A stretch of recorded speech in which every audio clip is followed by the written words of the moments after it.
लोणार सरोवरातील वाढत्या पाण्याच्या पातळीच्या पार्श्वभूमीवर अमरावती विभागीय आयुक्त डॉक्टर श्वेता सिंघल यांनी जिल्हाधिकारी किरण पाटील व उपविभागीय अधिकारी रवींद्र जोगी यांच्यासह लोणार येथे भेट देत परिस्थितीचा प्रत्यक्ष आढावा घेतला। यावेळी विविध विभागांच्या अधिकाऱ्यांची बैठक घेऊन सरोवरातील पाण्याची सद्यस्थिती, त्याचा परिसरावर होणारा परिणाम आणि आवश्यक उपाययोजनाबाबत सविस्तर चर्चा करण्यात आली। बैठकीत वाढत्या पाण्यामुळे सरोवर परिसरातील काही भागांवर होणारा परिणाम तसेच भाविक व पर्यटकांच्या सुरक्षेसाठी आवश्यक उपायांवरही चर्चा झाली। प्रशासनाने आतापर्यंत केलेल्या उपाययोजनांचा आढावा घेत पुढील काळात कोणती पावले उचलावीत याबाबत मार्गदर्शन करण्यात आले।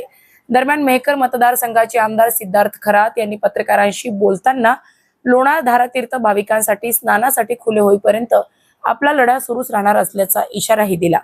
भाविकांच्या श्रद्धा व परंपरा लक्षात घेऊन प्रशासनाने सकारात्मक निर्णय घ्यावा अशी मागणीही त्यांनी केली। आयुक्तांच्या दौऱ्यापूर्वी लोणार नगर परिषद प्रशासनाने सरोवर परिसर आणि शहरातील प्रमुख ठिकाणी साफसफाई मोहीम राबवली। मात्र 2009 पासून केवळ बैठका होत असून प्रत्यक्षात अपेक्षित बदल दिसत नसल्याची नाराजी स्थानिक नागरिकांनी व्यक्त केली।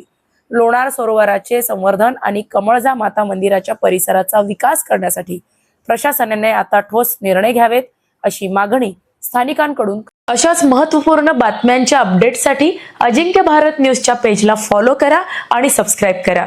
Thank you for watching.